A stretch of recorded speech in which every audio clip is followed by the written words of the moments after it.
19 अप्रैल को पहले चरण का मतदान होगा, यानी कि 8 सीटों पर मतदान होगा, चुनाव वोट डाले जाएंगे। उत्तर प्रदेश की 80 सीटें हैं, 80 में से 8 सीटों पर वोटिंग होगी 19 अप्रैल को। और 19 अप्रैल यानी कि बिजनौर, नगीना, सहारनपुर, ये जो बेल्ट है यहाँ की, आर्ट्स, कैराना, मुजफ्फरनगर, इसमें मतदान होगा। इन्हीं सीटों को लेकर अब घमासान है। हम पिछले कुछ दिनों से आपको दिखा रहे हैं, बता रहे हैं, मायावती, योगी आदित्यनाथ और अखिलेश यादव तीनों ने अपनी पूरी ताकत झोंक रखी है और इसमें निकले हुए हैं। आज सहारनपुर में प्रियंका गांधी वाड्रा भी मौजूद हैं, वहां वो अपना रोड शो कर रही हैं। तो ये सब कुछ चल रहा है। तो बिजनौर सीट पर समाजवादी पार्टी ने दीपक सैनी को चुनावी मैदान में उतारा है।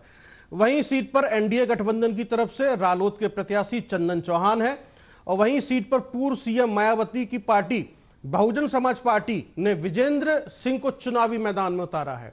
अब यह त्रिकोणीय मुकाबला है, इसी पर पूरी बातचीत करेंगे। हमारे साथ में मनोज चौधरी संवाददाता जुड़ेंगे, उनसे बातचीत करेंगे।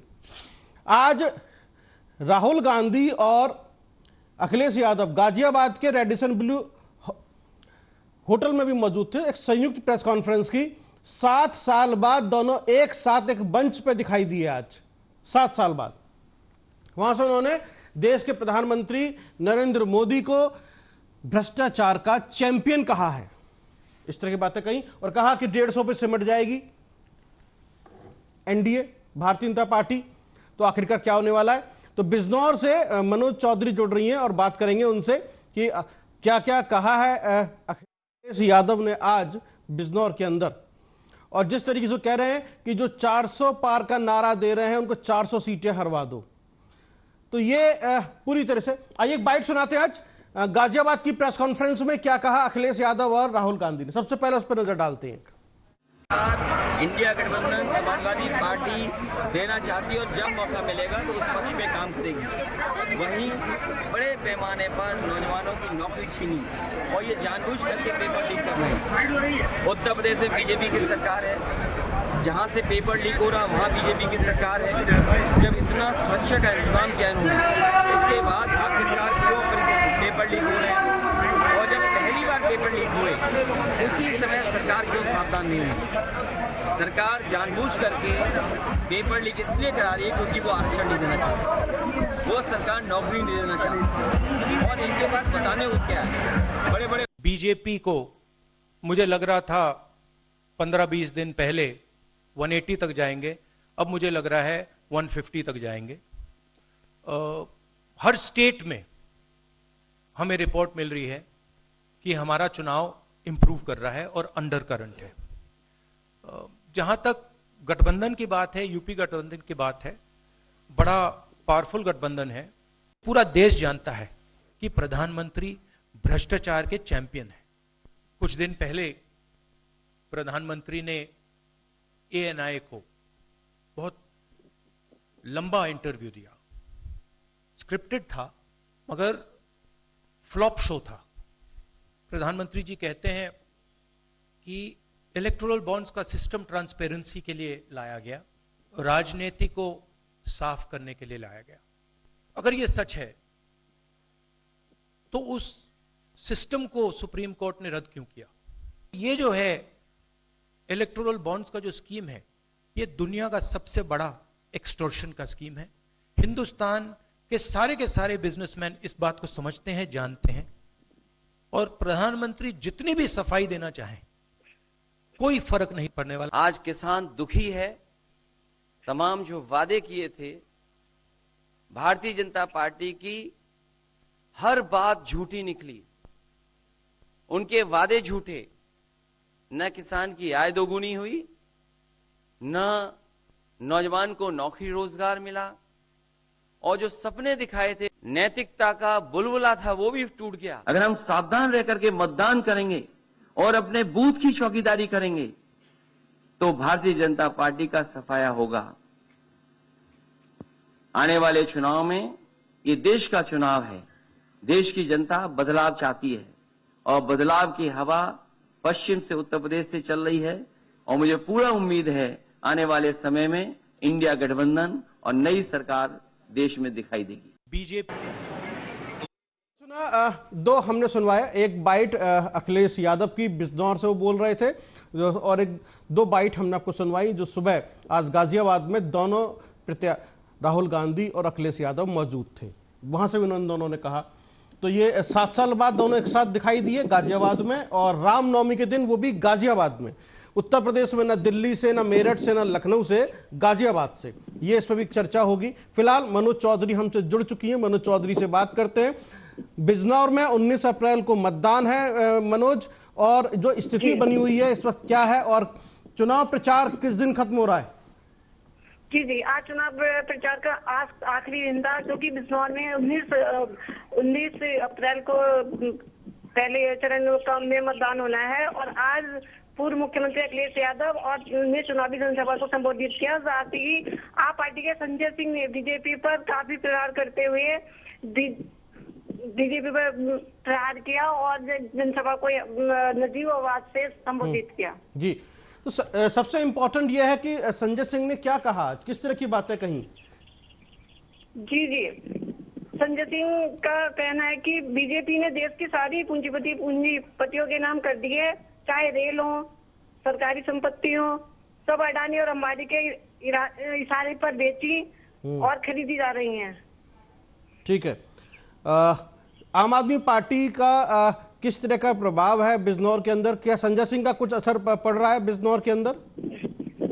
संजय सिंह का बहुत अधिक असर तो बिजनौर के अंदर नहीं है, क्योंकि यहाँ भी आप पार्टी का इतना वर्चस्व नहीं है। लेकिन जैसे कि वो सपा मुखिया अखिलेश यादव के साथ थे, तो यहाँ काफी मतलब उनके साथ आने से जो एक उत्साह है थोड़ा सा बढ़ा है, और जो पब्लिक थी वो उनमें भी अपना मनोबल बढ़ा है कि हो सकता है कि कुछ तो वोटों का असर पड़ेगा। जी, तो अभी जो सपा ने अपना जो प्रत्याशी उतारा है उसको लेकर आज अखिलेश यादव ने जो कहा, तो त्रिकोणीय मुकाबला आपको दिखाई दे रहा है बिजनौर के अंदर? जी, बिजनौर में त्रिकोणीय मुकाबला है। बिजनौर में जो सपा के प्रत्याशी हैं मनोज कुमार जी, ये एक एडीसी मतलब अपर जिला दस्ते इन्होंने इस्तीफा दिया और ये चुनाव लड़ रहे हैं। तो ये सोच के भी जो यहाँ की जनता है वो ये सोच रही है कि अगर एक पढ़े लिखे और अच्छे मतलब सांसद बनेंगे तो मतलब वो कुछ कर पाएंगे। अच्छा, ये सपा के प्रत्याशी हैं ये, है ना? जी, तो सपा को आप बढ़त मिलती हुई दिखाई दे रही है। बसपा से विजेंद्र सिंह हैं, उनको कुछ फायदा नहीं होगा? जी, बिजनौर से जी आज जो सभा थी वो नगीना लोकसभा सीट पर थी। जी, और जो विजेंद्र सिंह है वो बिजनौर लोकसभा सीट पर है। ठीक है, तो पहले आप बिजनौर सीट का बताएं, फिर नगीना सीट पर आते हैं। जी, बिजनौर में विजेंद्र सिंह काफी उत्साह के साथ चुनाव मैदान में है, और उनका चुनाव प्रचार भी बहुत उनके पार्टी के 16 व्यक्तियों के खिलाफ कल FIR भी हुई है। जो चंदन चौहान है जी, और LD जो प्रत्याशी हैं भाजपा गठबंधन से, उनका भी अपना ये मानना है कि मतलब हमारा जोर है, और जो सपा के प्रत्याशी हैं दीपक सैनी जी, उनका भी अपना एक वर्चस्व है कि तीनों में त्रिकोणीय मुकाबला है। किसी के भी बारे में अभी ये कहना कि कौन मजबूत है कौन नहीं, ये अभी नहीं कहा सकता, ये तो चुनावी नतीजों के बाद ही पता चल पाएगा। अच्छा, जैसे एक अंडर करंट की बात आज राहुल गांधी भी कर रहे थे और हम भी काफी समय से पूछ रहे हैं कि अंडर करंट क्या है, अंडर करंट क्या है, तो पब्लिक बोल भी नहीं रही है, तो कुछ अभी अंदाजा लगाना मुश्किल है। लेकिन कांग्रेस के पास में अंडर करंट की जानकारी है, तो ये जो जानकारी है अंडर करंट के बारे में कांग्रेस के पास में, ये कितनी सही है कितनी गलत है, ये तो खैर 4 जून को पता चलेगा।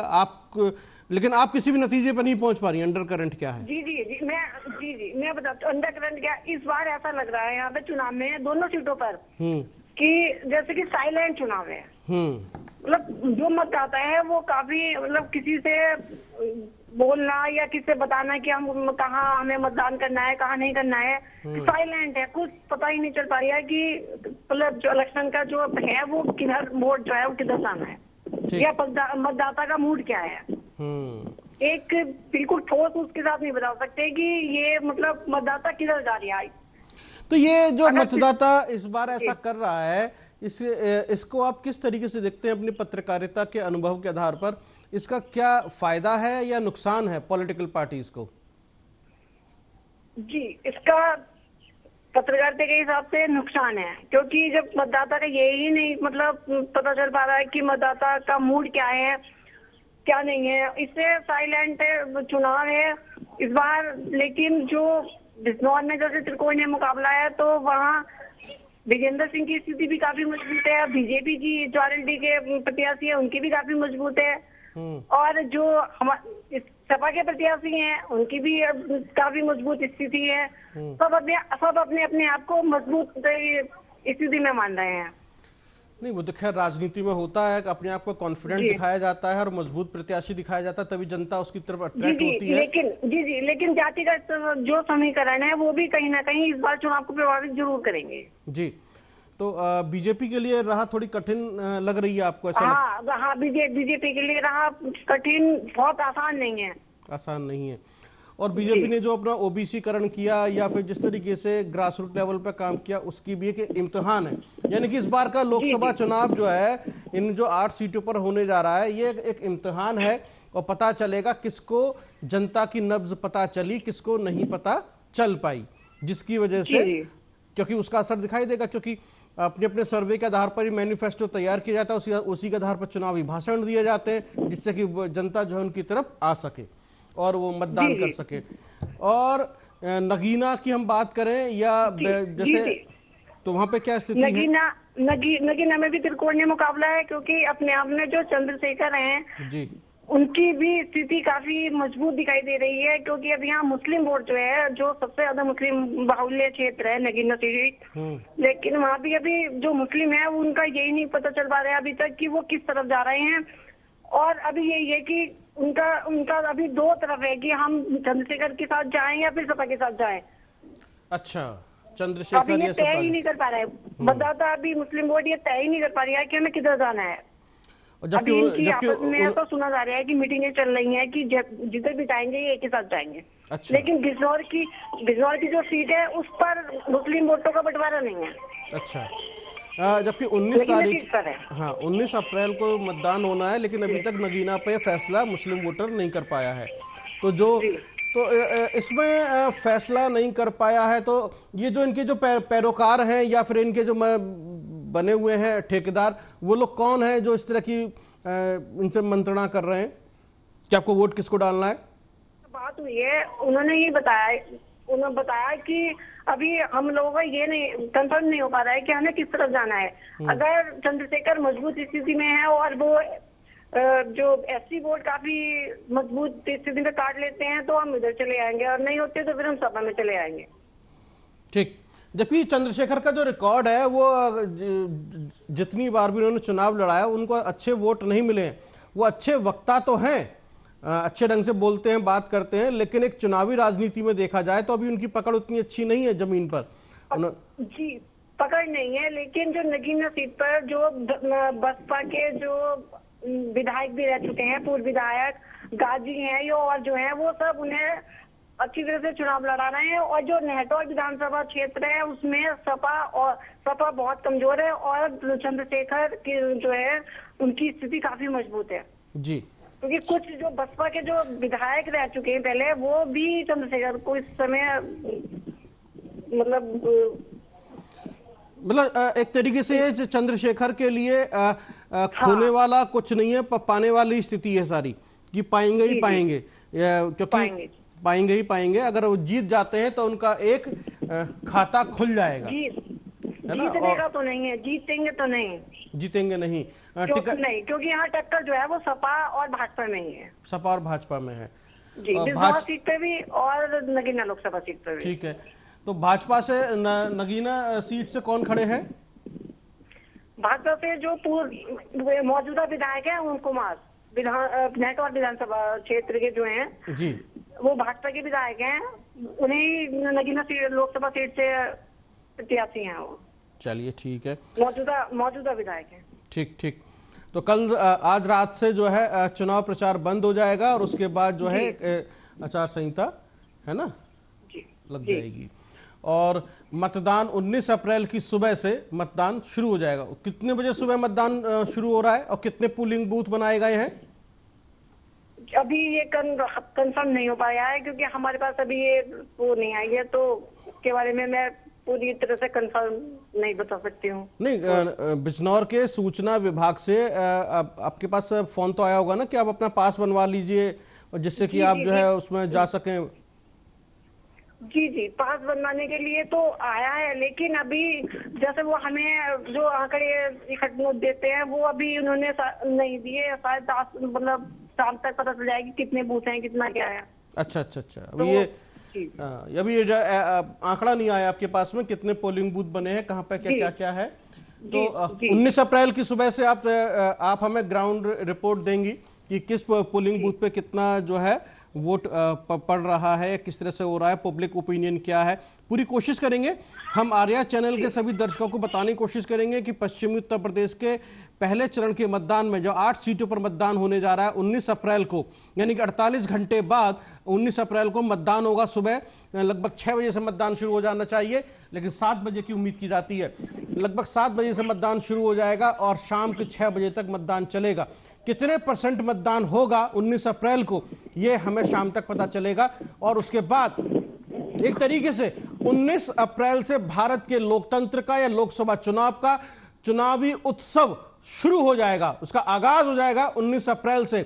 19 अप्रैल से एक ऐसा रण छिड़ेगा, यानी कि आप हर चरण वाइज इस चुनाव को देखेंगे, समझेंगे और जानेंगे कि आखिरकार आप किसको वोट देने जा रहे हैं और क्या हो रहा है, किस तरीके से ये चुनाव आगे बढ़ता है।